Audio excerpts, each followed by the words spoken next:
Olá pessoal, sejam bem-vindos ao canal mais uma vez. Deixem esse like, siga o canal o máximo que vocês e deixe seus comentários. Vamos ao.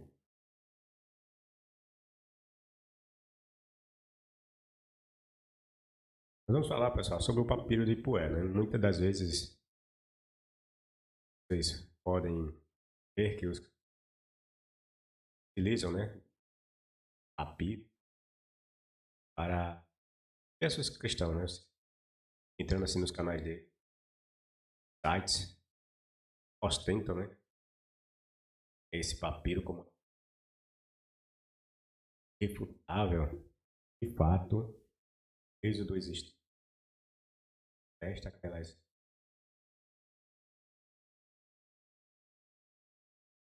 por perto por praga.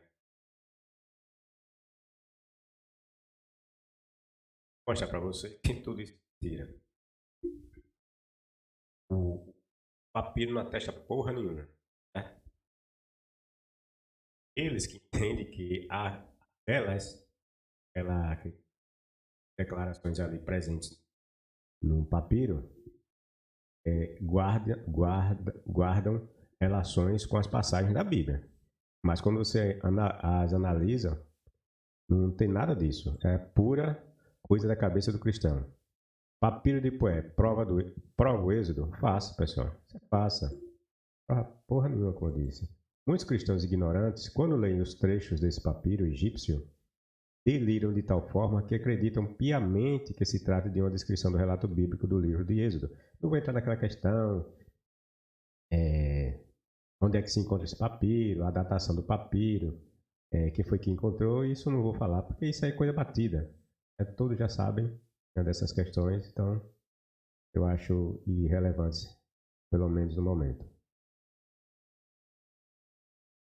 Ocorre, porém, que o texto de Ipué não é o que eles pensam. Vejam, os cristãos são induzidos a pensar dessa forma porque eles estão familiarizados com a lenda do Êxodo. Eles têm conhecimento dos pormenores da lenda bíblica. Então, quando vem um texto de Ipué, o associam à lenda que eles primeiro tiveram contato, que é a do Êxodo. Está entendendo? Se eles tivessem em mãos a lenda de Ipué, em vez da do Êxodo, então se aparecesse, vamos supor, um texto que fosse do Êxodo, dizendo que era do, dos egípcios, eles iam dizer que o texto do Êxodo estava testando o papiro de Ipué, que eles teriam na mão, tá entendendo? É meramente associação. Assim, imagino que o Êxodo está sendo ratificado em Ipué. O primeiro material com que os cristãos se familiarizaram foi a Bíblia. Assim, por falta de referência à parte da Bíblia, eles ao lerem qualquer outro material com contos, vão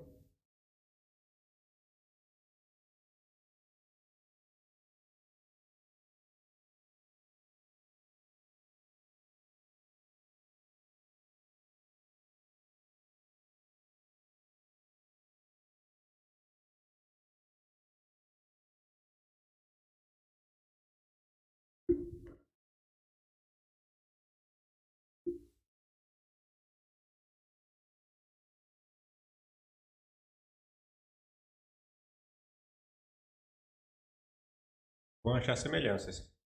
Se os cristãos tivessem em suas mãos o relato de Poé, como nós dissemos, né, em vez do Êxodo, eles pensariam de forma contrária quando se deparassem com o texto exílico. Diriam eles que o Êxodo estava atestando a lenda de Poé e não o contrário. Estão entendendo? Eu vou falar aqui, mas já vou antecipar. Por exemplo, quem é que não pensa, quando lê a Bíblia, essa tolice toda da circuncisão, que a Bíblia apresenta como tendo origem no povo hebreu, quem é que não acharia, ou quem é que não pensaria, que realmente foram os hebreus que deram origem à circuncisão? Lendo a Bíblia, somente tendo a Bíblia como referência, pessoal. Quem é que não pensa? Porque nós vemos claramente que eles passam essa ideia de que a circuncisão começa com eles. Foram eles que por determinação de Javé, passam a circuncidar seus filhos. Quem é que não pensa assim se lê a Bíblia? Só tiver a Bíblia como referência? Todo mundo vai pensar. Mas isso nós sabemos que é mentira. Outros povos já usavam a circuncisão. Não eram só os hebreus. Tá entendendo? E olha que os hebreus vieram depois, né? Quem é maluco de dizer que os hebreus vieram primeiro que os egípcios, pessoal? Só um doido. Um analfabeto, vou dizer logo assim, né? Um analfabeto, maluco, alienado, que vai dizer que os hebreus vieram primeiro que os egípcios. E os egípcios já usavam a circuncisão, pessoal. É fato, nós sabemos disso. Eu tenho um vídeo falando dessa questão. Fazer mais um outro falando da circuncisão feminina que havia. Quer dizer, os caras têm somente a Bíblia como referência, aí aparecem outras lendas antigas, né? E essas lendas eram muito próximas uma das outras, né? Porque aqueles povos também viviam muito próximos um do outro. Aí vem o cara dizer que Ipué está testando a Bíblia, está testando a lenda bíblica. E o pior, uma lenda, porque o Ipué é uma lenda, né? Aqueles trechos ali de Ipué são lendas. O cara usar uma lenda para testar outra lenda. É muita inocência. Bom, por que os cristãos pensam que os 10 mandamentos são obras do Deus hebreu, pessoal? Por que é que eles pensam? Porque os cristãos não conhecem as lendas dos outros povos. Se conhecessem, saberiam que as leis dos hebreus estavam em diferentes culturas ao redor deles e que já existiam muito antes de qualquer hebreu aparecer na Terra. Outro exemplo é a lenda dos 10 mandamentos. Quem é que, por ignorância, é óbvio, né? E somente leu a Bíblia, vai olhar essas besteiradas lá dos 10 mandamentos, não vai achar que, de fato, essas leis dos 10 mandamentos, né? Não é de exclusividade dos hebreus. Quem é que não pensa? Estão entendendo? É mera, como eu estou falando, eles têm como só referência a Bíblia. Quando eles verem outras fontes mencionando algo similar, aí eles vão achar que essas fontes provam o que a Bíblia está falando. Mas não é nada disso, pessoal. Essas fontes estão mostrando que a Bíblia é fajuta. A Bíblia é pautada em ideias e conceitos primitivos antigos. Só isso. Só um Zé Mané que vai achar que aqueles 10 mandamentos foi realmente Javé que deu aos hebreus, né? Que outros povos não tinham leis ou tais mandamentos, né? Todas aquelas determinações ali, com exceção da primeira, né? Não deve somente adorar Javé, né? Porque aí eles criaram, porque essa determinação é porque se deu por causa que eles estavam querendo criar o monoteísmo, então não faz sentido a lei dizer que os hebreus deveriam adorar vários deuses, né? Mas pegaram e colocaram, adoraram somente um deus. Por quê? Porque estavam querendo criar o monoteísmo, parte dessas lendas. Mas os demais relatos ou comandos dos 10 mandamentos está em todas as culturas. Você vai para a egípcia, você vai para a cultura egípcia, encontra todas as determinações ali. Não igual, né? É óbvio, né? Não faz sentido, né? Não lá no 10 mandamentos tá assim, né? Não deves matar ou não deves roubar. Você acha que nas outras culturas vai estar igualzinho assim? É óbvio que não vai estar, mas vai estar a ideia, o conceito de proibir matar, de proibir roubar, de proibir adulterar. Estão em todas as leis, na egípcia, na suméria, na babilônica, na hitita, ou seja, todos os povos que esses aí que eu já citei são mais antigos que os hebreus e já tinham, pessoal, essas leis. Mas o cara é ignorante, só tem como referência de leitura a Bíblia. Aí quando ele lê essas bobagens, acha que só essas coisas estão na Bíblia, só ela, né, que tem essas informações. Aí quando vem vem ou encontra um material externo à Bíblia, ele não, tá vendo que a Bíblia está certa? Tá vendo? Mas isso é só ignorância, pessoal. Só atesta a ignorância desse povo.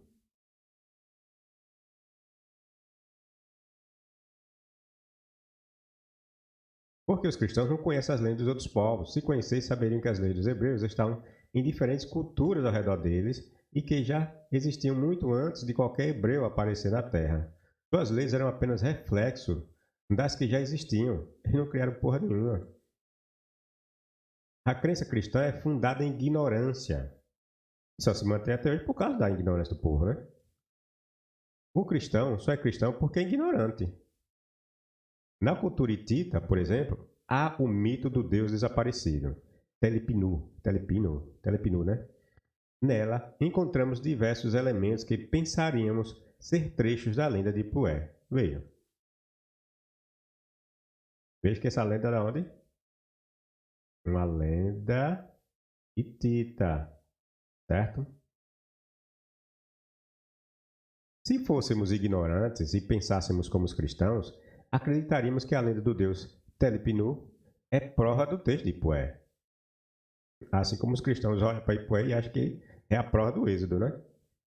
Só que não é nada disso. Apenas vemos que aqueles povos compartilhavam ideias comuns em seu misticismo religioso, voltado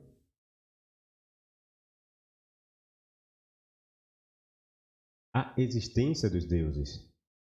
Daí vermos em suas literaturas a mesma fórmula de roteiro. Você pegar a Bíblia, eu sempre venho falando aqui, diferentes vídeos meus, você pegar a Bíblia, eu vou fazer até um vídeo, certo? Assim, trazendo paralelos das ideias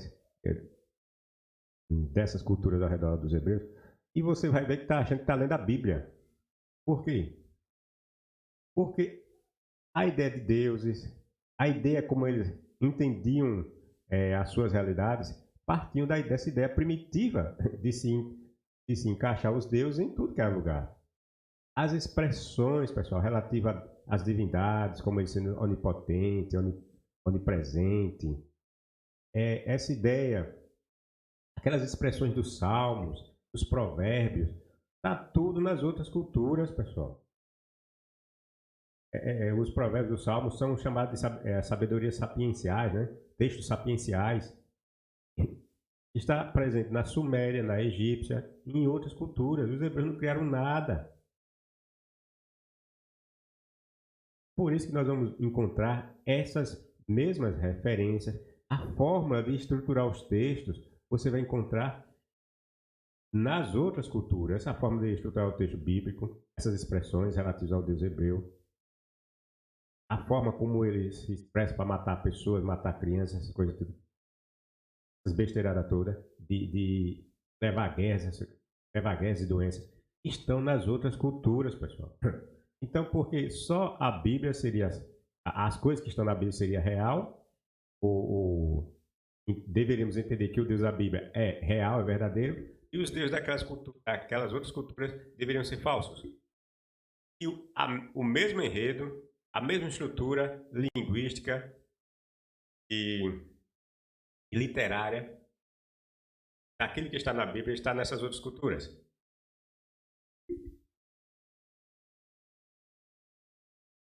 Com base em que eu vou dizer que aqueles textos, que aquelas ideias desses outros povos é mentira, é falsa, eles adoravam deuses falsos, e a dos hebreus é verdadeira. Porque se alegar as profecias da Bíblia, é tudo mentira, né? Basta sabermos que todas as profecias relativas a um tal Messias cristão são todas falsas. Não tem uma que se mantenha de pé, analisada. A pessoa dizer, não, mas a Bíblia fala profecias que se cumpriram. Na sua cabeça, você foi doutrinado a achar que essas mentiras da Bíblia estão se realizando em nossos dias. Mas isso é ignorância da sua parte. Não é prova coisa nenhuma. Há um conto que retrata a destruição da cidade de Ur, na Suméria, que em muitas partes se assemelham demais ao conto do Êxodo.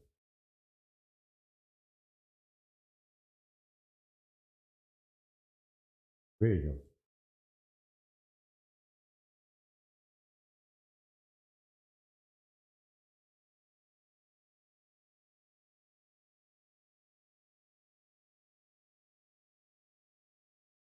Seu povo se espalhava pelos arredores como se fossem cacos de cerâmica. Violações foram feitas em suas paredes. As pessoas gemem. Nos altos portões da cidade, onde passeavam, havia cadáveres empilhados. Para mim, eu estou vendo a leitura do Êxodo aqui, né?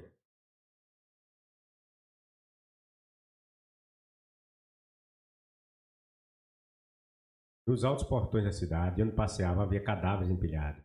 Em seus bulevares, onde festivais aconteciam, cabeças jaziam espalhadas. Em todas as suas ruas, por onde passeavam, havia cadáveres empilhados. Nos lugares onde ocorreram as danças da terra, pessoas amontoavam-se, mortos, né? Eles fizeram, eles fizeram o sangue da terra fluir pelos uades, como cobre ou estanho. Seus cadáveres, como gordura deixada ao sol, derreteram-se por... O povo gemeu. Ele que fugiu foi subjugado. Pela tempestade, o povo geme. O fraco e o forte de Urim morreu de fome. Mães e pais que não saíram da casa foram consumidos pelo fogo. É de fogo, tá vendo? Os pequeninos deitados nos braços das mães foram carregados como peixes pelas águas. Entre as babás, com seu forte abraço, o abraço foi. Mas os males não acabam aqui. De fato, outras coisas bizarras começam a acontecer. Os deuses e os animais começam a sufocar. Não podem respirar porque o ar se transformou em fumo. O cosmos não pode respirar, mas os sintomas não param por aqui. As leis mais básicas da ordem natural começam a ser afetadas. Surge a rejeição contranatural das crias pelas mães, tanto no caso dos animais como no caso dos seres humanos. Ainda para continuar a lista, a fertilidade como atributo divino, é retirada, razão pela qual a cevada não cresce nem se mostra frondosa e o trigo não consegue amadurecer. Tudo isto junta-se à incapacidade de parir, tanto nos seres humanos como nos animais. As montanhas secaram, portanto não há água que as reguem. Veja aqui a esterilidade de humanos e animais.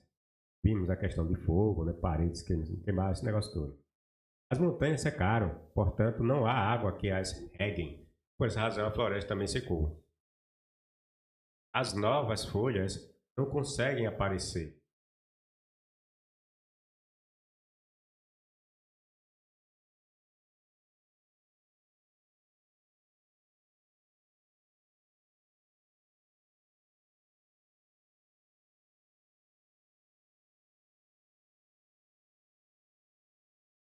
Novas folhas não conseguem aparecer.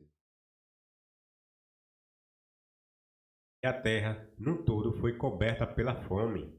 Começam a morrer de fome os homens, e os deuses não conseguem saciar sua fome, nem a sua sede. É a fonte, né? Você olhando esse texto, você vai achar que isso aí é um trecho das pragas do Êxodo. Você, como eu falei, há diversos elementos ali que nos remetem à lenda do Êxodo. Mas nós vamos fazer isso? Não, porque nós sabemos que isso aí é simplesmente um relato que era comum, né, naquelas culturas aparecer. Mas um ignorante vai olhar assim e vai achar que é um texto do Êxodo. Um texto que estaria assim corroborando as ideias ali presentes no Êxodo. Não é nada disso. Tudo indica que os hebreus Tudo indica que os hebreus criaram sua lenda exílica a partir de textos egípcios conteúdo similar ao de Ipué. Tá entendendo? Povos conquistados tendiam a copiar os conquistadores. O texto de Ipué pode ser simplesmente reprodução de uma outra lenda egípcia. Está no Ipué. Pode ser até reprodução de uma outra lenda já mais antiga que é ele. O texto de Ipué pode ser simplesmente reprodução de uma outra lenda egípcia. Lembranças de uma tradição antiga e corriqueira que permeava a mente dos povos.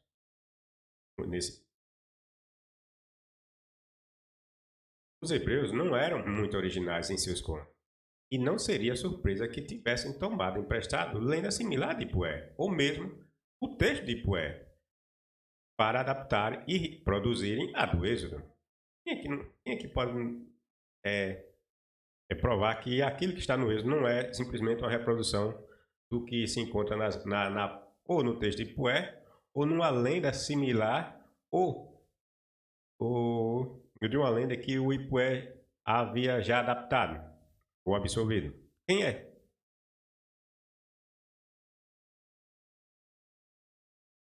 Lembremos que os próprios hebreus confessam, certo? São eles que confessam, e mantiveram contato por 400 anos com a cultura egípcia. Adoraram seus deuses, a Bíblia que diz isso, né? É óbvio que já é comprovado, né? Nós já sabemos que aquela condição de escravos, naquela quantidade imensa de hebreus, existiu, né? Lá no Egito. Mas isso não quer dizer que esses hebreus tiveram contato com a cultura egípcia. Só um idiota vai achar que não, né? Porque a própria Bíblia nos mostra isso, né? Que eles tiveram contato. E a história nos mostra que o Egito era a grande potência nessa época que os hebreus simulam que existia esse tal desse êxodo. Quem mandava naquela região eram os egípcios, certo? Bom, então lembramos que os próprios hebreus confessam que mantiveram contato por 400 anos com a cultura egípcia. Adoraram seus deuses, está nos textos de Ezequiel mostrando que adoravam os deuses. Copiaram a circuncisão egípcia, como nós já sabemos, nós já falamos essa questão. Copiaram a circuncisão egípcia, certo? Porque as fontes mais antigas apontam que os egípcios foi que deu início a essa ideia de fazer circuncisão, certo? Eu já encontrei fontes fornecendo informação de que a circuncisão era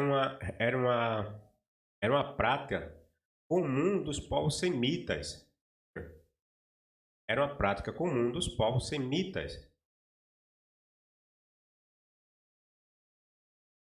Já vê por aí que a Bíblia é uma mentira, né? Porque ela diz que a circuncisão começa com os hebreus, entendendo? E foi Javé que deu para eles a circuncisão. Isso é uma mentira. E a própria Bíblia, no texto que eu tenho aqui, a própria Bíblia mostra isso, que não foi nada de Javé que deu porra nenhuma de circuncisão. Eles inventaram isso. E mais tarde eles dizem, como eu falei, né? Como esses relatos são invenções, muitas das vezes, invenções eles criam, os escritores, vão criando esses relatos a partir das lendas que eles receberam de seus ancestrais, são diversos escritores, então vai haver essas discrepâncias. Lá no início eles dizem que foi o Deus hebreu que deu essa circuncisão. Lá mais na frente lá, revela que não. A circuncisão já era uma prática não só de hebreus, como de outros povos. Certo? Bom, e disseram em seus contos que este costume fora dado por seu Deus, Yahvé, né? Sendo que isso não é verdade. Yahvé, porcaria nenhuma deu nada para eles. Era uma prática lá, normal, de povos semitas. Inventaram que a proibição de se comer porco foi uma determinação de Yahvé. Lá no texto bíblico nos inventaram, né? Quem lê essa bobagem aí acha que foi, né? Que era só os hebreus que não comiam porco, porque Yahvé determinou. Mas é mentira, pessoal. Outros povos também não comiam porcos. Entendendo? Aí como é que você vai achar que essa besteira foi Javé que falou?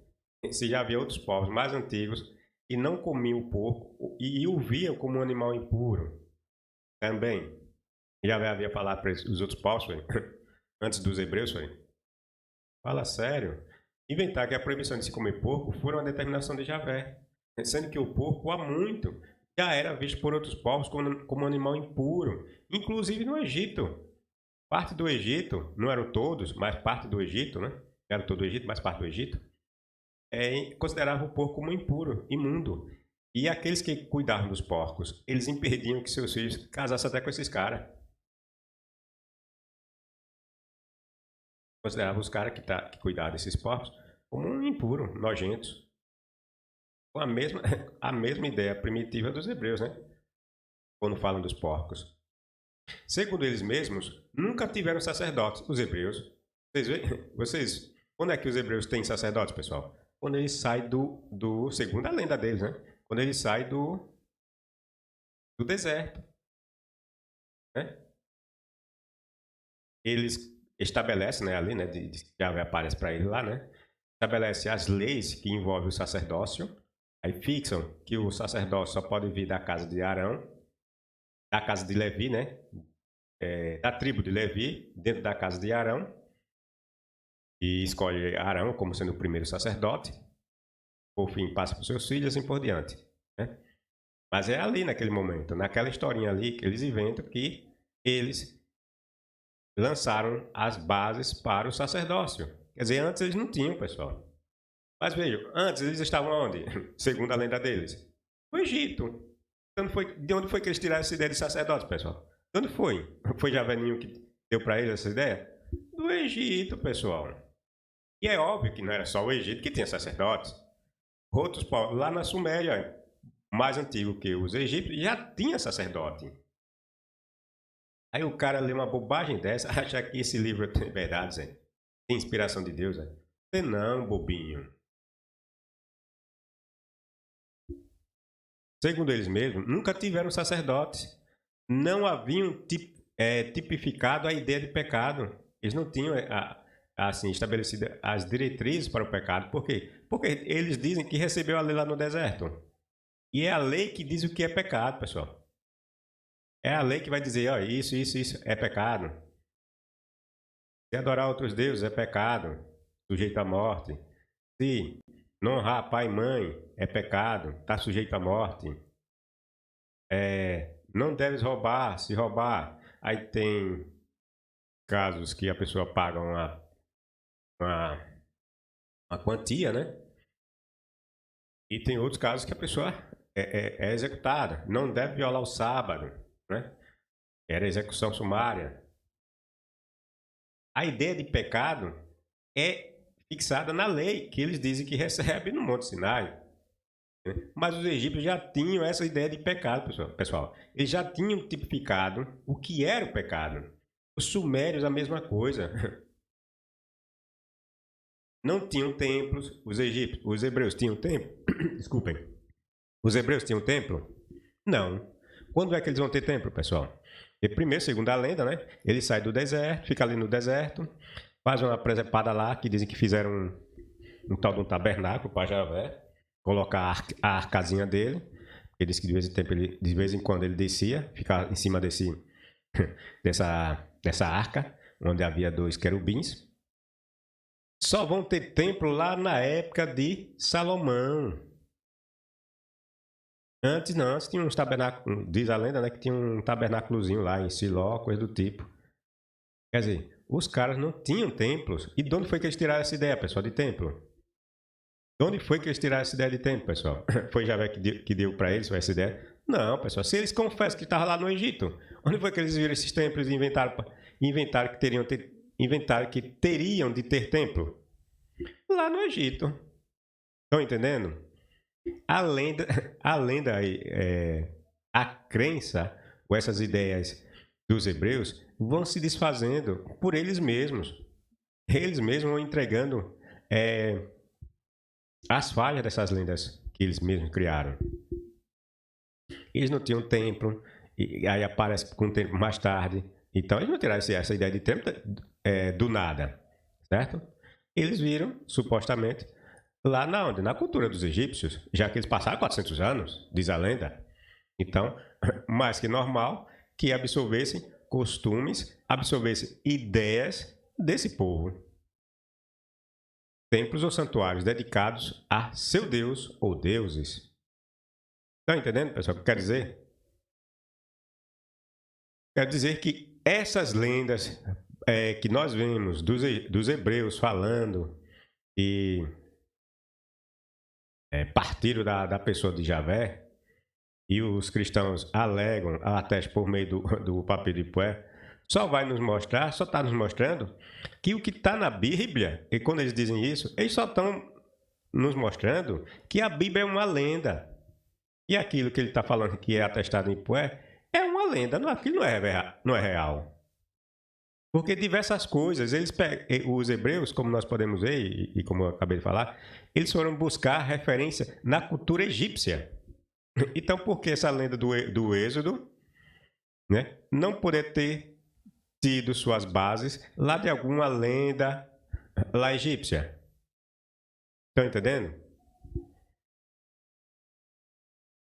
Tudo eles tomaram emprestado da cultura egípcia, pessoal, que era modelo na época para as demais ali, né, culturas, povos ao redor ali, né, dos egípcios, né?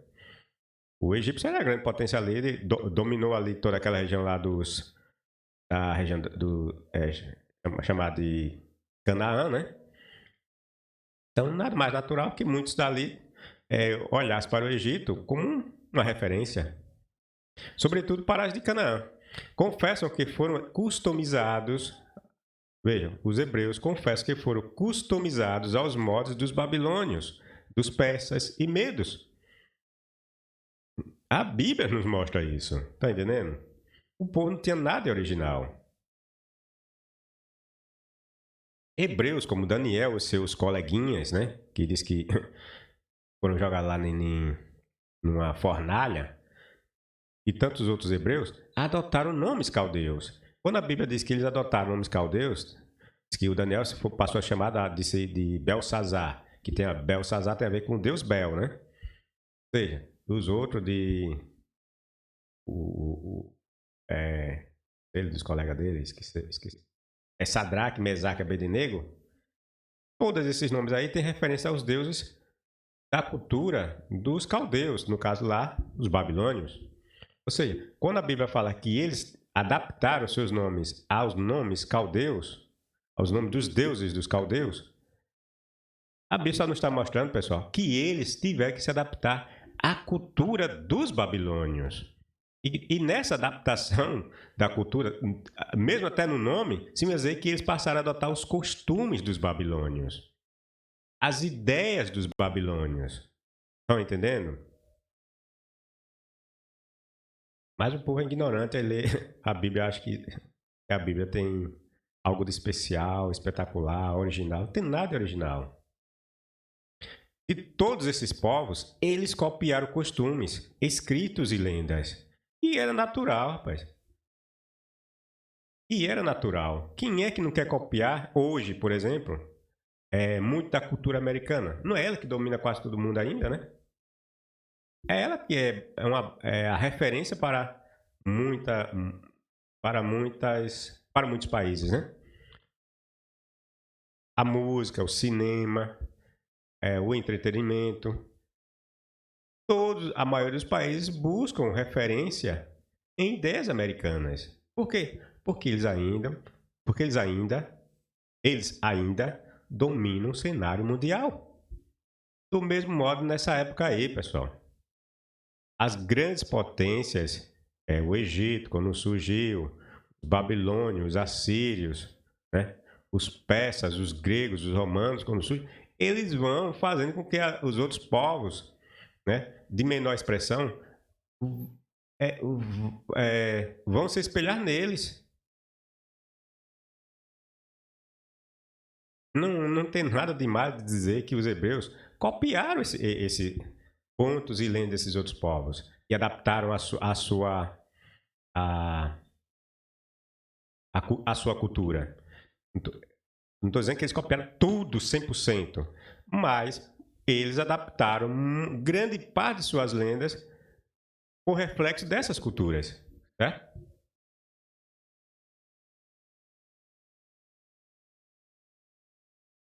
Uma outra prova de que aquilo que a Bíblia nos conta está rodeada ou recheada de vestígios de lendas comuns é o caso do nascimento de Moisés. O personagem Moisés é uma prova de que esse texto, a da Bíblia, não pode ser levado a sério. Achar que isso aí tem contos reais. Diga assim, dessa divindade, né? Porque eles querem que quando eles falam dessa questão de atestar, pessoal, eles querem atestar que Javé existe, tá entendendo? Não é meramente estar querendo testar essas historinhas. Ele está querendo testar a existência desse Deus que eles querem como querem que exista. Os eventos que estão em torno da vida desse personagem, de existência muito duvidosa, é similar à de Sargão.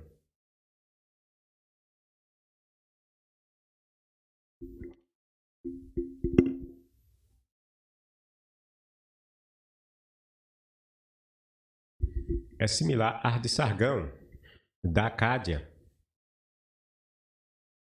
Sobre essa questão, vejamos o que nos diz a obra A Bíblia Tinha Razão.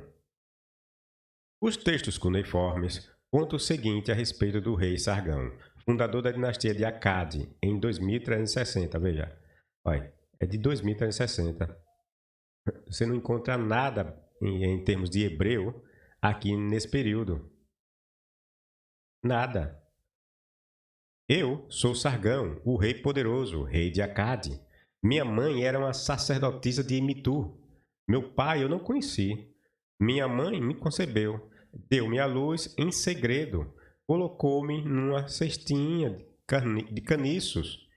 Calafetou a tampa com betume. Pôs-me no rio. O rio me arrastou e levou até aqui, o aguadeiro. Aqui o aguadeiro adotou-me como um filho e criou-me. A semelhança com a história bíblica de Moisés é com efeito desconcertante. Mas, não podendo mais tê-lo escondido, tomou um cesto de junco e barrou-o com betume e pés. Ou seja, a mesma coisa que a mãe de Moisés fez, ou os pais de Moisés fizeram com ele, nós vamos encontrar a mesma referência lá na lenda de Sargão. Por quê, pessoal? Porque essa historinha de botar um camarada que ia ser rei e tal, diz que era comum aparecer essas lendas desses personagens sendo colocados em cesto. Né? Sempre eles eram colocados em cestinho, colocados sempre no rio. Os hebreus seguiram a moda da época, tá entendendo? Quando inventaram essa lendinha de Moisés, colocar no cestinho tal, e colocá-lo no rio, os hebreus estavam seguindo apenas a moda da época, que era comum colocar personagens importantes na estatura de reis dentro de um cestinho e colocar no rio.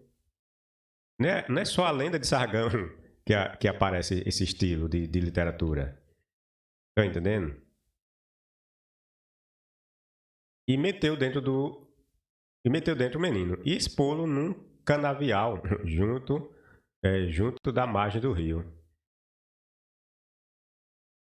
A história da cestinha é uma velha narrativa popular. Veja o que é que o escritor do livro A Bíblia Tinha Razão diz. A história da cestinha que Moisés foi colocado também é uma velha narrativa popular dos semitas, pessoal. E os hebreus não eram semitas? Então essas historinhas aí você vai encontrar entre os povos semitas, não só entre os hebreus. Estão vendo? Durante muitos séculos, ela passou de boca em boca, essa lendinha aí da cestinha.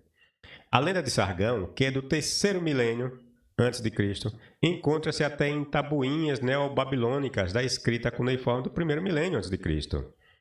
Foi apenas um desses ornamentos com que, em todos os tempos, a posteridade enfeitou a vida dos grandes homens. Tá vendo?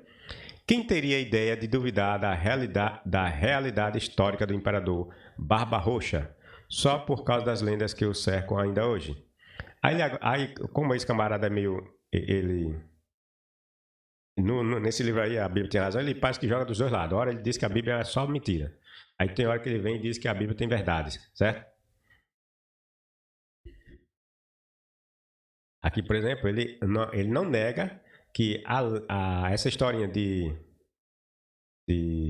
Moisés, e colocar na cestinha, isso aí simplesmente são elementos ornamentais do escritor que foi buscar referência em outras lendas para tratar de Moisés. Tá entendendo?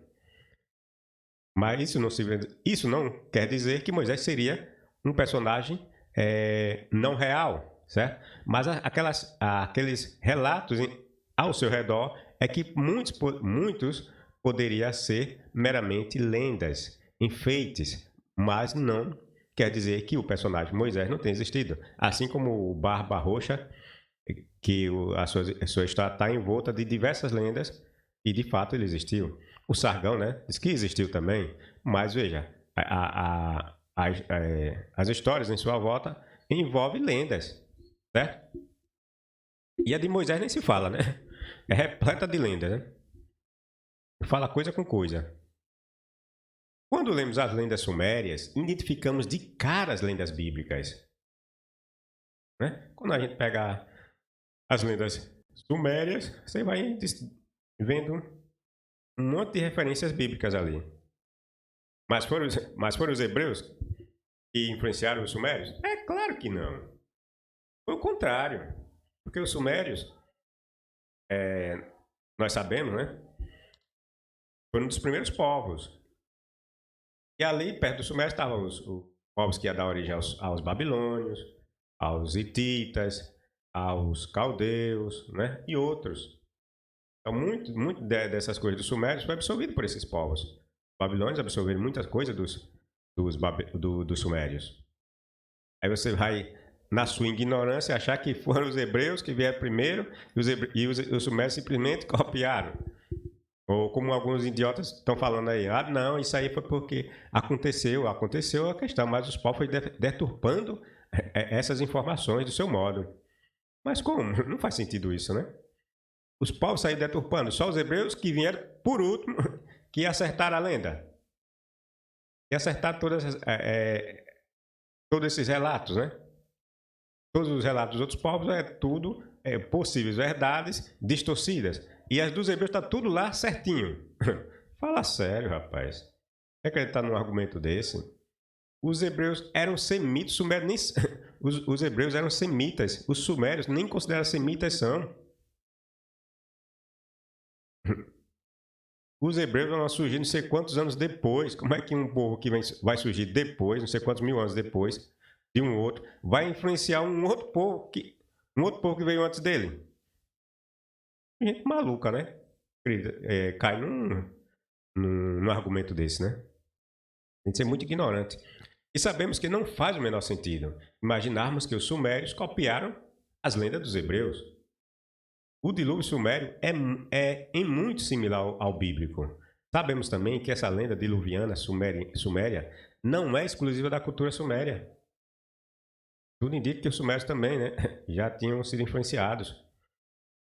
O que prova que os hebreus não criaram contos próprios, mas assim como outros povos, eles adaptaram lendas de há muito conhecidas.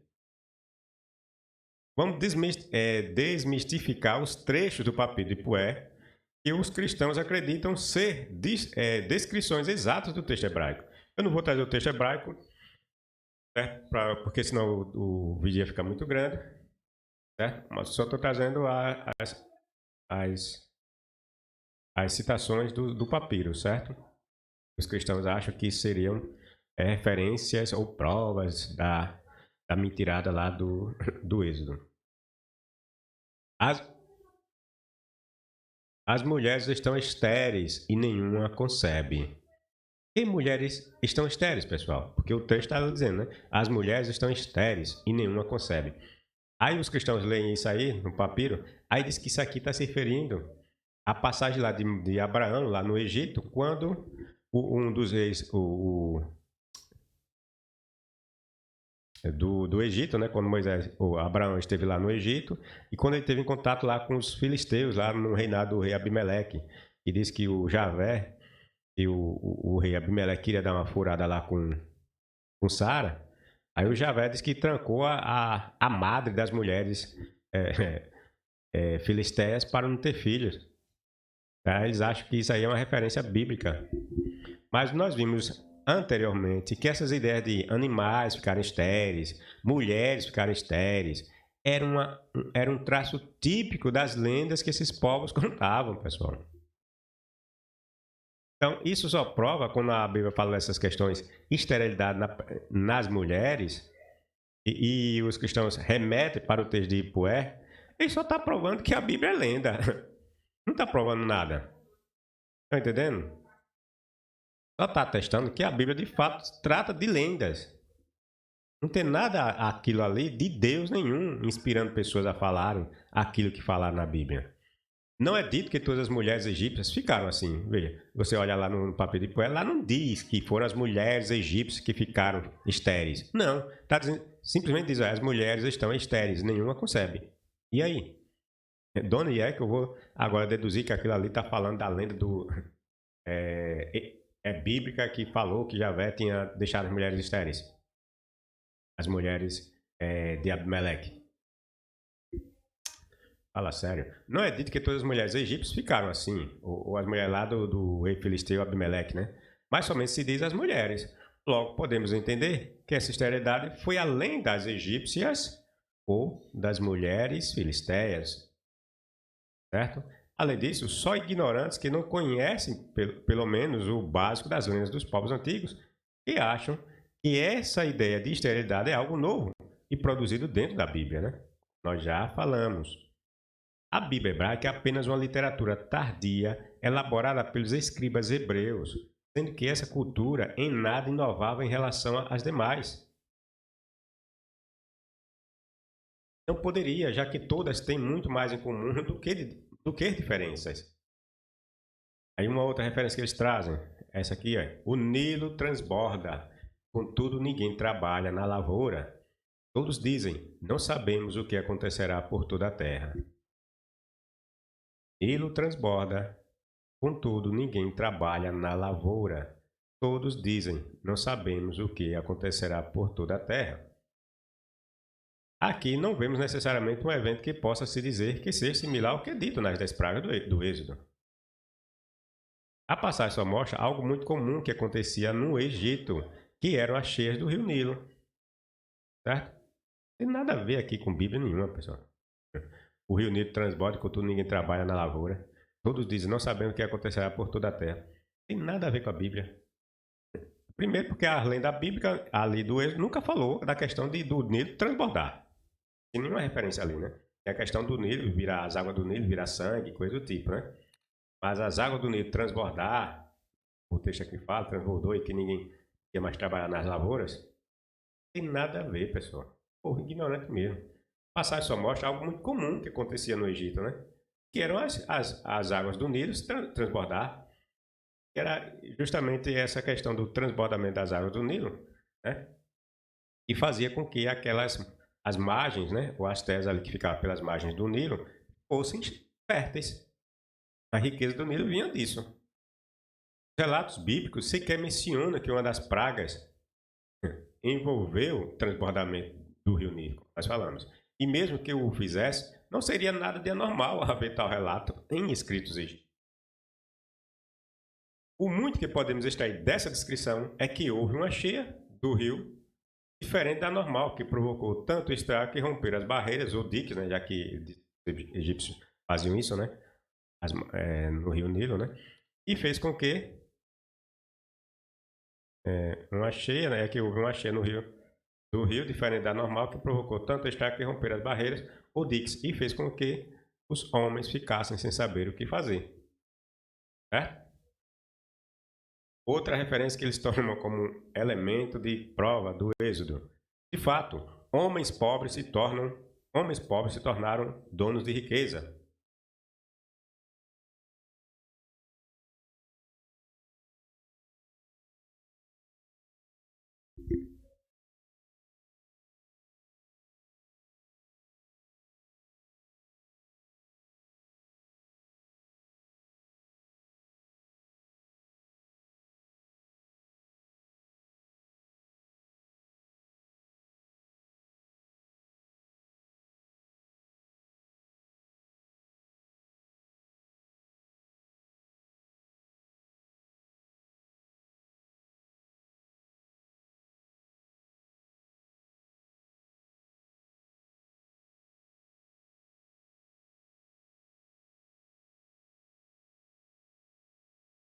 De fato, homens pobres se tornaram donos de riqueza. Deu uma pausa aqui, porque falei, de vez em quando dá uma travada. Era o sistema voltar para a continuidade. Bom, então, novamente, aqueles que veem semelhança nesse pequeno trecho de Ipué e o do Êxodo o fazem por mera indução. Mera indução. A passagem nos mostra que homens que eram pobres se tornaram ricos por algum motivo. O texto não diz necessariamente que escravos hebreus se tornaram ricos. Não diz isso, né? Homens, simplesmente homens, pessoal. Não diz quem foi que se tornaram ricos. Porque eles estão dizendo aqui, eles acham aqui que quando diz que homens pobres se tornaram donos de riqueza, aí está se referindo àquela passagem que os hebreus foram expulsos, né? E os egípcios deram joias, né? A eles. Então, eles antes eram pobres, ficaram ricos. E os egípcios que eram ricos ficaram pobres. Eles acham que isso aí está se referindo ali, aquela passagem. Veja que besteira. Mas o texto está dizendo isso? De onde é que eles estão tirando isso aí? De fato, homens pobres se tornaram donos de riqueza. Mas esses homens pobres que se tornaram donos de riqueza podem ser egípcios, pessoal. Pode ser egípcios que eram pobres e se tornaram ricos.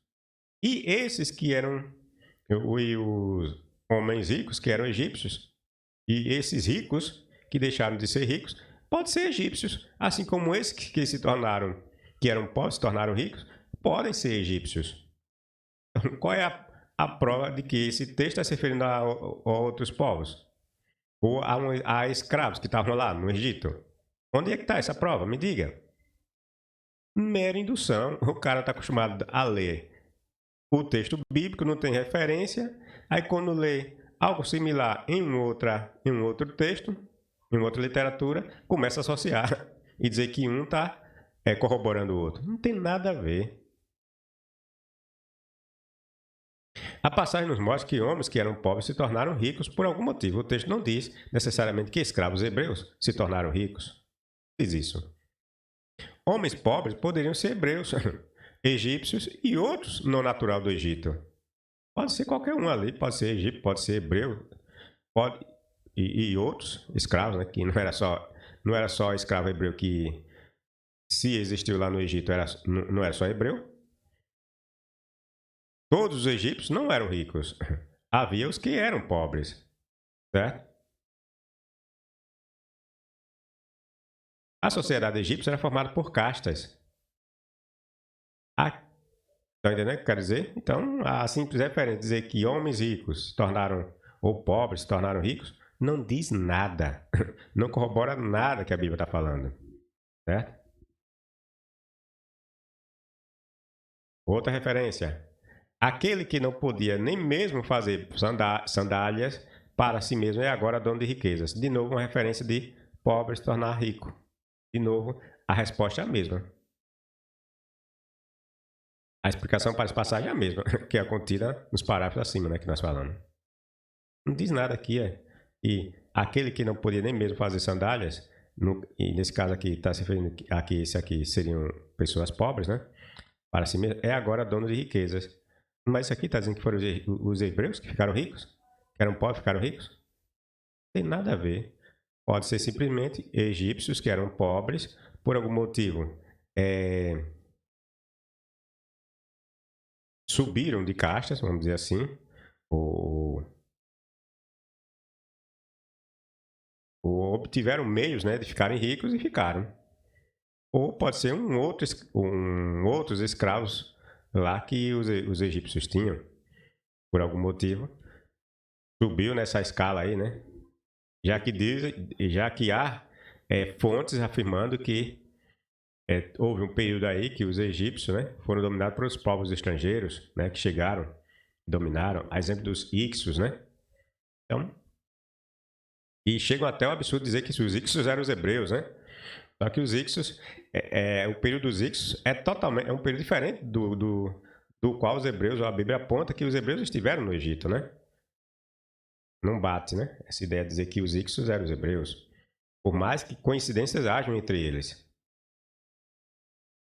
A pestilência está em toda a terra. A pestilência está em toda a terra. Sangue está em toda parte. A morte não falta. Eles acham que aqui é aquelas pragas do deus hebreu. Veja, uma época super atrasada em que pestes e pragas eram constantes nesses territórios, pessoal, nessas terras. O povo não, esse povo não vive nos modos que nós vivemos, com remédios para controlar as pragas que aconteciam entre animais e entre as plantas. Então, pestilência era a coisa mais comum que acontecia. Então, a pessoa pegar uma passagem dessa, dizer que está falando da Bíblia, falando do texto lá da pestilência da Bíblia, é ignorância, pessoal. O sangue está em toda parte, a morte não falta. E faltava morte naquela época. A pessoa morria por causa de uma cagada, uma dor de barriga que você tinha, você morria, uma dor de cabeça pior, uma dor de dente, você ficava mais maluco ainda. Não tinha as comodidades que nós temos hoje. Mulheres morriam ao rodo. Mulher ia parir, o filho estava de cabeça para baixo, ao inverso, né? No caso, vamos dizer assim. Que o filho realmente está de cabeça para baixo, né? Mas de uma forma lá torta na barriga da mulher, a mulher geralmente morria.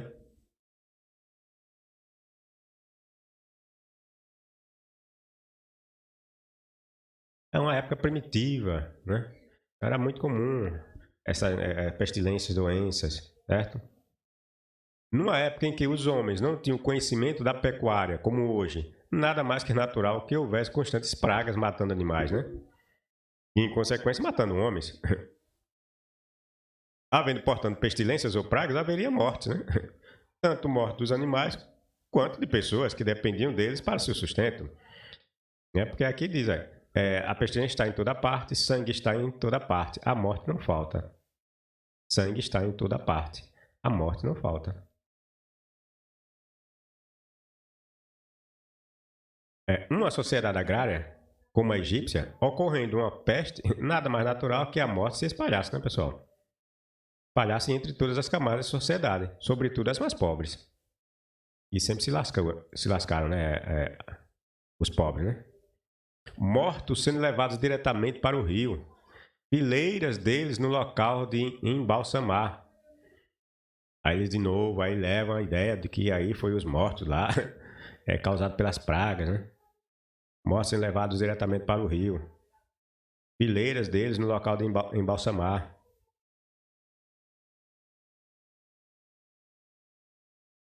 De novo, não há aqui qualquer relação com as passagens do Êxodo. Mortos serem levados para o rio e em seguida falar em fileiras para o embalsamento não diz nada demais. O embalsamento era exclusivo dos ricos. Alguns povos também eram embalsamados de forma mais simples. Os mortos, nesse caso, poderiam ser tantos egípcios ricos quanto pobres. Não diz nada, pessoal, essa passagem, veja aí. Mortos sendo levados diretamente para o rio. Mas aqui está dizendo que era só egípcio? Eram mortos egípcios que estavam sendo levados para o rio? Fileiras deles no local de embalsamar. Esses mortos só poderiam ser os egípcios.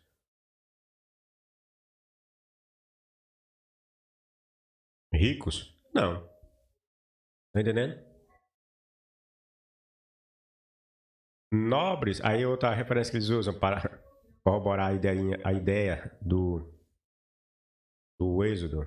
Nobres estão em angústia, ao passo que os pobres estão em alegria. Nobres, os ricos, né, estão em angústia, sofrimento, tal, ao passo que os pobres estão em alegria. A ideia de pobre não pode ser entendida como sendo aplicada a um grupo étnico em especial. Esses pobres poderiam ser até mesmo egípcios, e não necessariamente pobres hebreus. Está entendendo? Olha, nobres estão em angústia, ao passo que os pobres estão em alegria. Esses pobres aqui só poderiam ser pobres hebreus, é? Estão entendendo? Não tem nada a ver, pessoal. Segundo a lenda exílica, no Egito havia outros escravos. Esses pobres que se tornaram ricos podem ser entendidos como outros egípcios que antes eram pobres e se tornaram ricos. Por algum motivo que não fica claro no texto lendário de Ipué. O rio é sangue, e alguns bebem dele ainda assim. Olha, o rio é sangue e alguns bebem dele ainda assim. Aí eles olham, olha que prova maravilhosa. Essa aí é a praga do sangue que transformou o rio em sangue. Aí a prova aí da Bíblia, tá vendo? Tá vendo? Tá vendo? Ipuer diz que alguns egípcios beberam da água, enquanto o Êxodo diz que os egípcios procuraram por outras fontes de água. Eles furaram buracos em busca de água. Está lá no registro bíblico. Totalmente diferente do que está falando aqui, né? Sabemos que ao transbordar com as cheias, as águas do Nilo assumiam um tom de cor avermelhada devido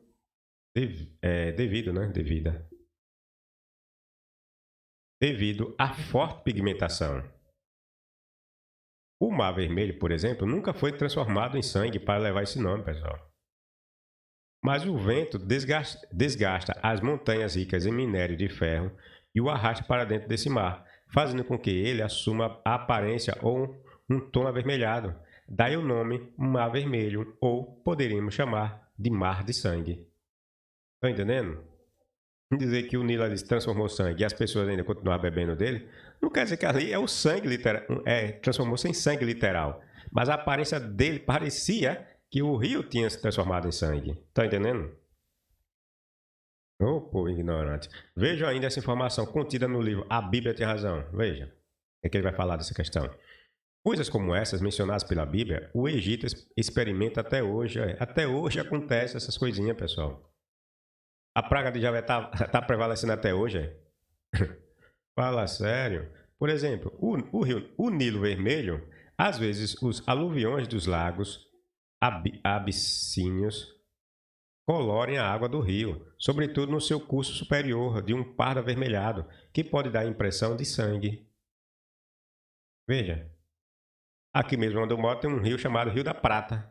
Por que o rio tem prata? Não. No tempo das enchentes, as rãs e os mosquitos multiplicam-se, às vezes, de tal modo que chegam a transformar-se em verdadeiras pragas, pessoal. Veja, até hoje isso acontece. Aí o povo vivendo num ambiente desse. Vocês acham que eles vão atribuir essas besteiradas todas a quem? Aos deuses.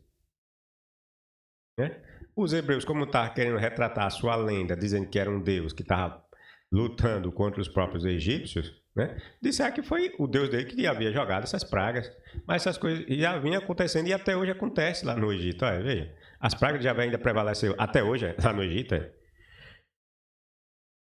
A categoria de moscas pertencem, sem dúvida, os moscardos.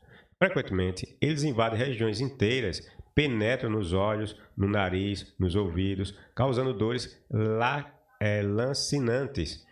Por toda parte, a peste dos animais.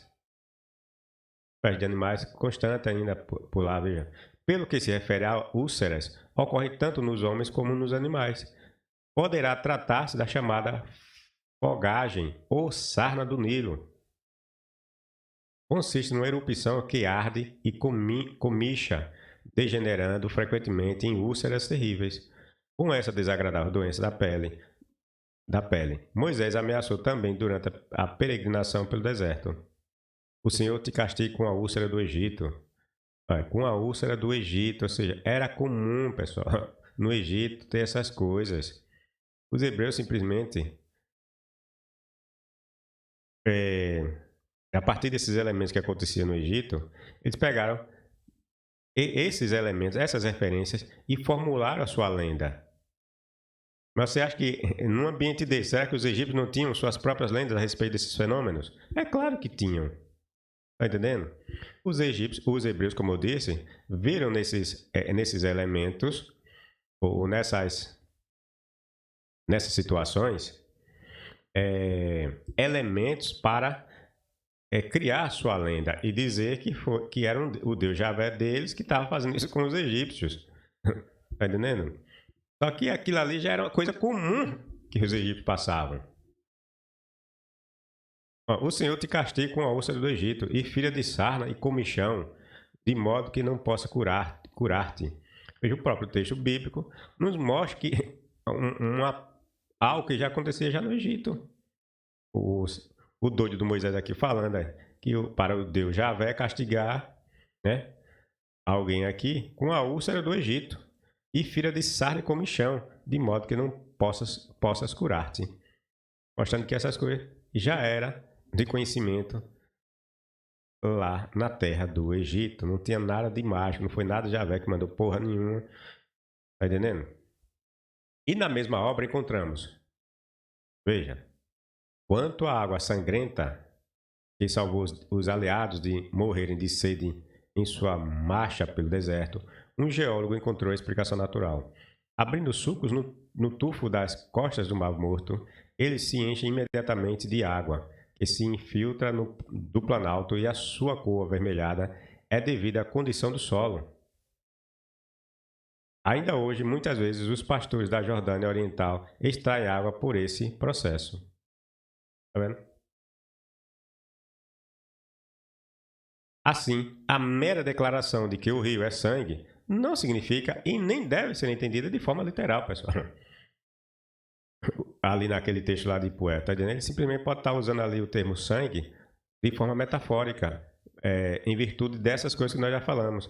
Questão do desgaste das rochas que desce e faz com que o tom das águas do Nilo fique parecendo sangue, tá entendendo? Água barrenta, né? Aqui nós chamamos de água barrenta, às vezes.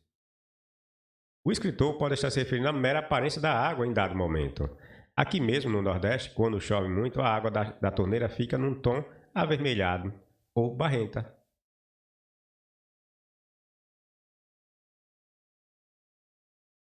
Crocodilos estão empanturrados com os peixes que pegaram, visto que homens vão até eles de livre e espontânea vontade. É a destruição da terra. Aí também atribui isso aqui a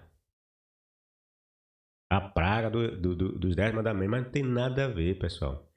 Em nenhum momento as praguinhas lá falam de crocodilo comendo ninguém. Primeiro porque se tivesse de fato existido a tal da praga lá do sangue, não tinha crocodilo nenhum, né? Porque os crocodilos iam morrer, né? Porque não ia ter nada para eles comerem, porque os peixes lá do rio iam todos morrer, né? Que tinha virado sangue. Os próprios crocodilos iam estar nadando em sangue, iam morrer, né? É uma ignorância terrível esse povo. Aí aqui diz, crocodilos estão empanturrados com os peixes que pegaram, visto que homens vão até eles de livre e espontânea vontade. É a destruição da terra. Aqui diz que os homens estavam indo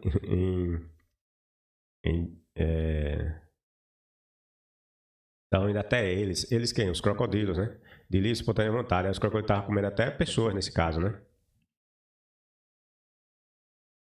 Mas aqui de novo, aqui fala de homens. Só pode ser egípcio aqui? Não. Pode ser uma série de pessoas aqui, certo? Esse trecho parece não estar traduzido corretamente, pois inicialmente nos diz que os crocodilos estariam comendo peixes e se empanturrando com esses. Porém, a segunda oração dá a entender que os crocodilos estariam se alimentando dos homens. Porque também, nesse trecho, também há muitas traduções, hein, pessoal? Aí umas traduções dizem uma coisa, outras já dizem uma coisa totalmente já diferente, certo? Essas traduções do texto de Ipué, certo? E uma das passagens que é hora diz uma coisa, hora diz outra, é essa aqui dos crocodilos. Assim, essa passagem não guarda nenhuma relação com nenhuma outra do relato bíblico. Crocodilos sempre se alimentaram de peixes e de outros animais, e mesmo de pessoas no Egito, né? É lógico que acontecia essas coisas lá. Era o que mais tinha, era crocodilo lá. Até hoje diz que crocodilo mata a gente só desgraça lá no Egito, de hoje. Imagine. Cobra nem se fala. Sobretudo quando havia transbordamento de água, né? Havendo transbordamento lá no rio. Era crocodilo para tudo que é lado, né?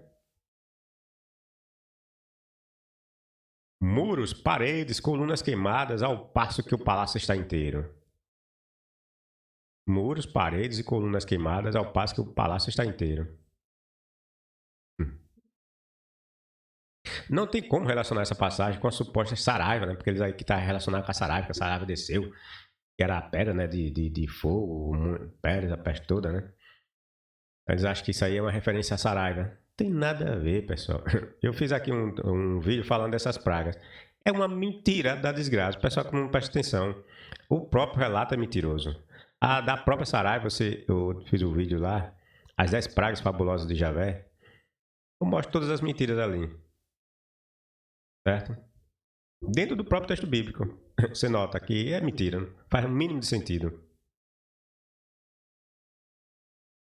Não tem como relacionar essa passagem com a suposta saraiva de raios registrada na lenda bíblica e de pedras, né? Vez que na saraiva bíblica o escritor não diz que o palácio do faraó havia sido poupado, certo? Aqui está dizendo que o palácio estava inteirinho, estava de pé, né? O pequeno trecho, o muito que dá a entender é que houve algum incêndio que teria queimado muros, paredes, colunas de algumas casas. Só isso. Nota ainda que é falado em colunas, como colunas e paredes seriam queimadas por causa de uma saraiva externa, pessoal. Observai, o Egito está derrubado devido a uma tromba d'água, e aquele que jorrou a água no solo levou o homem forte à miséria. Observai, o Egito está derrubado devido a uma tromba d'água, e aquele que jorrou a água no solo levou o homem forte à miséria.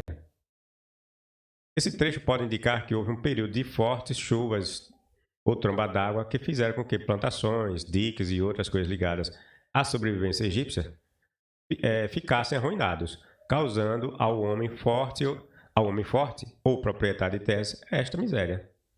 Simplesmente isso. Sabemos que as terras do Egito, embora fossem do faraó, elas eram arrendadas aos egípcios. Aquele que estende seu irmão no solo está em toda parte. Aquele que estende seu irmão no solo está em toda parte. Aí eles apontam também para a morte lá dos primogênitos, né, que podem indicar a morte dos primogênitos, coisa do tipo. Tem nada a ver. Veja, alguns cristãos veem esse trecho como que retratando a morte dos primogênitos.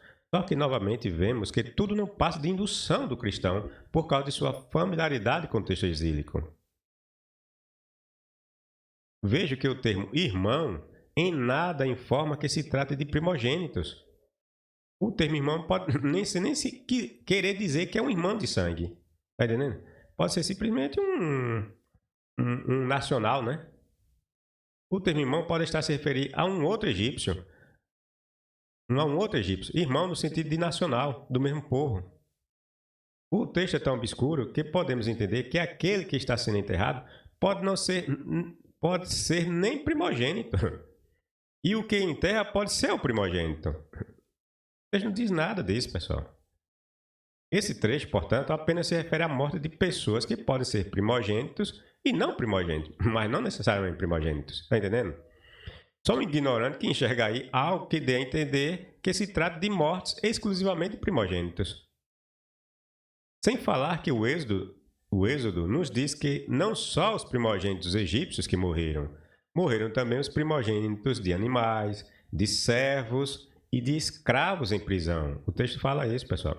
Não foi só primogênitos egípcios. Na lenda bíblica diz que morreram. E nada disso está presente em Ipué. Aí você não pode partir dessa pequena texto dizer que isso aqui se trata de primogênito lá do Egito. Uma praguinha lá de Javé contra os primogênitos do Egito. Não tem nada a ver. Portanto, esse trecho apenas se refere à morte de pessoas que podem ser primogênitas e não primogênitos.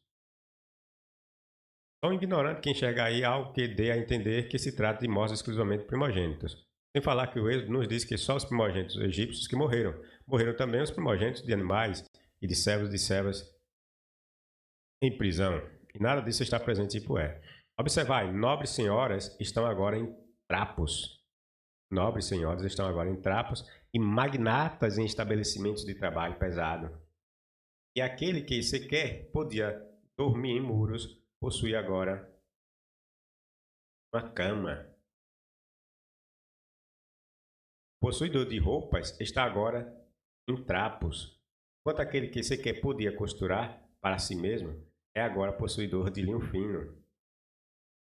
Aquele que não possuía um abrigo possui agora um abrigo.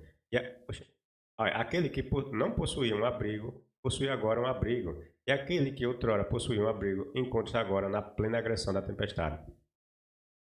Aí eles atribuem de novo aqui a referência à questão quando os egípcios deram brincos de ouro, aquela coisa toda, né?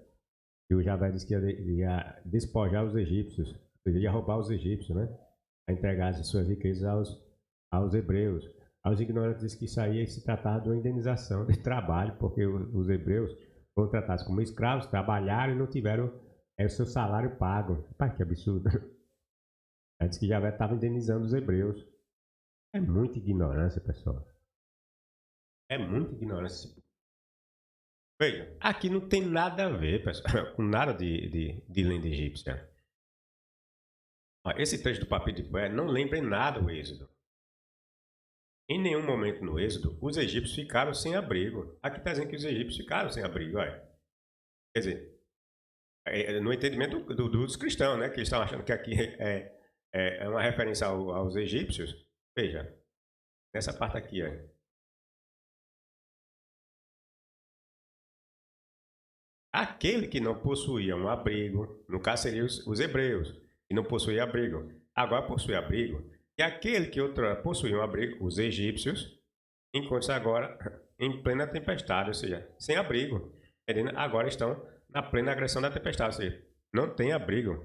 Mas onde é que na Bíblia está dizendo que os egípcios ficaram sem abrigo, pessoal, sem casas? Tem alguma parte na Bíblia que diz que os egípcios ficaram sem casas? E os hebreus, durante aquela praga, conseguiram casas? Porque o texto nos mostra que os hebreus moravam lá em Gozen, certo?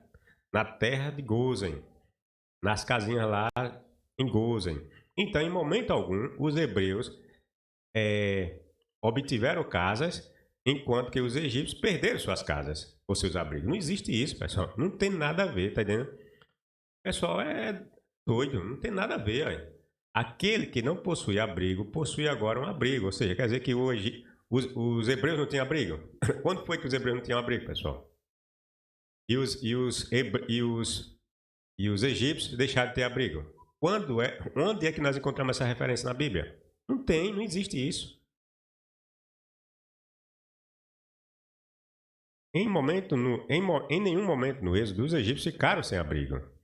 O Êxodo diz que a tempestade, supostamente enviada por Javé, atingiu apenas aqueles que ficaram fora de suas casas.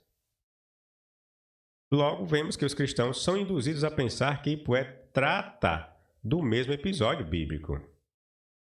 Certo? Mas não trata, não tem nada a ver. Existem elementos, vamos dizer assim, parecidos, sim, mas isso não prova que o Êxodo seja original, seja real. Não, como dissemos, se há esses elementos de similitudes, ele só vai nos mostrar que a Bíblia não diz a verdade. A Bíblia tem elementos de referência de outros povos.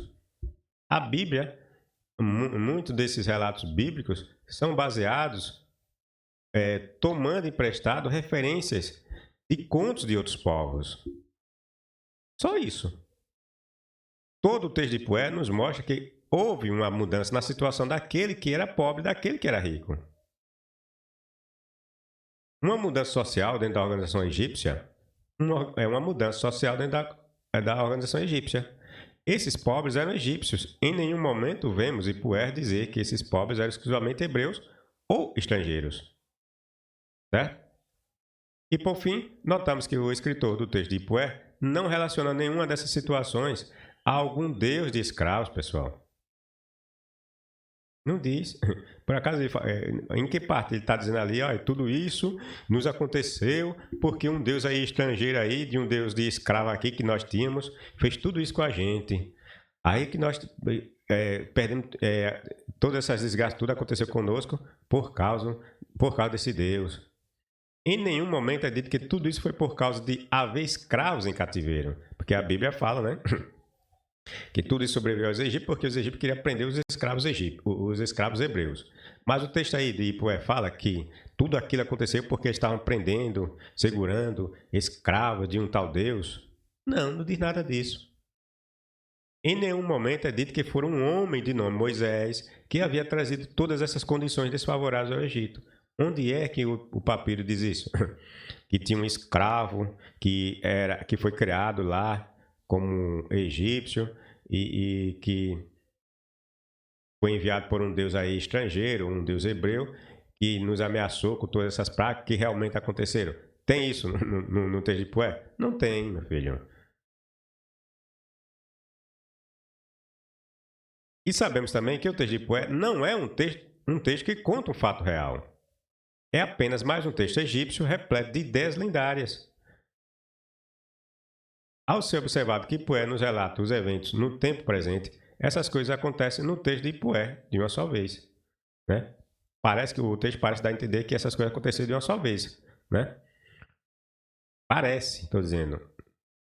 Os relatos pelo Êxodo não ocorreram de uma só vez. As relatadas pelo Êxodo não ocorreram de uma só vez, né?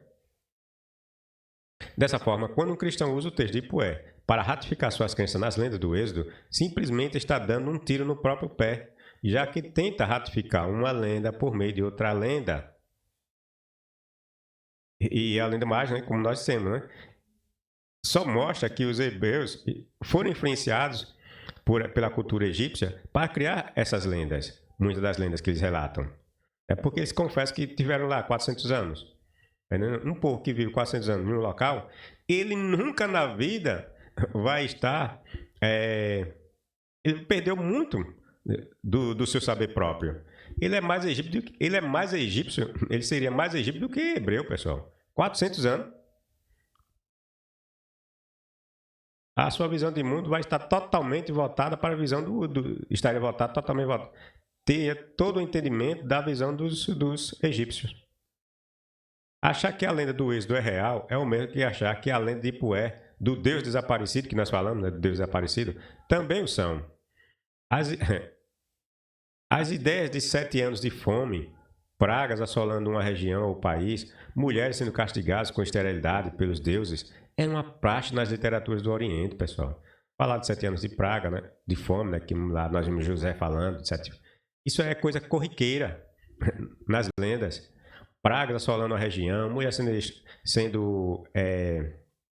ficando estéreis, coisa comum nas lendas ou nas literaturas do Oriente. Quando você vê essas coisas assim, esses elementos dentro do texto bíblico, só está nos mostrando que a literatura bíblica é meramente literatura. E o pior, literatura é plagiada, entre aspas, certo? Ignorantes que não conhecem esses detalhes, que quando se deparam com relatos como o de Poé, que o relacionam ao Êxodo e pensam, né?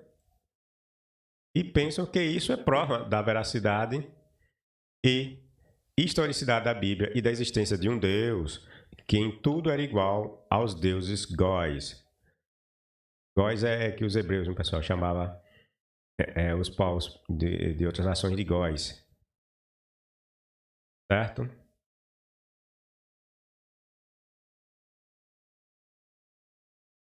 É que a Bíblia tem razão falando da questão do granizo, né?